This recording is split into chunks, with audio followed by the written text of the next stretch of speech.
The beautiful 1965 Buick Riviera has just had its headlights converted over from the original motor arrangement to a linear actuator, and now they open and close. But there's a problem. They're kind of crunchy and they don't open correctly. There's a whole bunch of grease points on this thing. Let's find them all and get them greased up so these headlights open and close like where they're supposed to, because that'll make it a lot easier to clean up the gap that's on this side and make it open nicely. Let's get into it. First up, I'm just going to use wheel bearing grease to grease up these balls and sockets because it's going to work. It's sticky. It's going to hold in there. Grab paper towels. You're going to need them. Anyways, so this is the linear actuator conversion down here. And remember, I fabricated those into place because the original ones were gone. So I'm going to take the retaining wire out, pop them up, pack them with a big glob of that, stick them back on the ball, and lock them back down. You may find that it's easier to go through this, slat in the bumper to be able to reach your rod ends.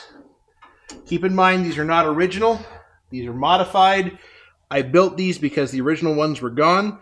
So the original ones have more of a sheath, a spring, a clip that goes over them. These have a pin, which can be a little bit of a terror to get out if they decide to not come easy. But anyways, you can go through here, get to the balls and sockets really easy. I'm going to fight with this for a minute. Moving from the center of the car out, this is under the driver's side. We've got a couple of points right here. This is the linkage that comes from the headlight motor assembly. You've also got this pivot point here, and you've got another ball and socket. That is not the original clip. I made that out of the leftovers of a gas strut. It retains just fine.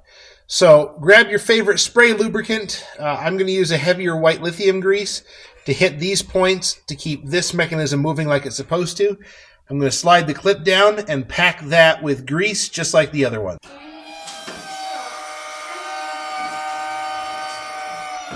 All right, so the next ones are fun. Turn your headlights on and you'll get in here and see you've got points here, points down here, both sides. Cover up the headlights so you're not looking into the sun. Use your eyeballs, look around. There's also a couple more that are hiding back there. You'll want to blast those with your favorite spray lubricant too.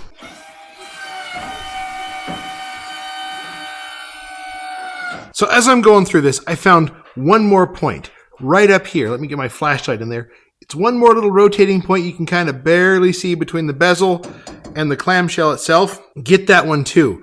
But just preliminarily actuating this back and forth with the headlight, getting the grease worked in, they are so much smoother. Yeah, there's a little bit of fitment issue on the clamshells.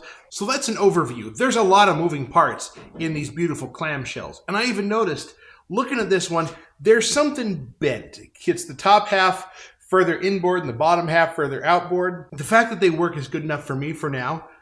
There's a lot of other projects that need more attention. I want to drive the car. My dad wants to drive the car. So we can live with this little gap. It may be a little unsightly, but you know something?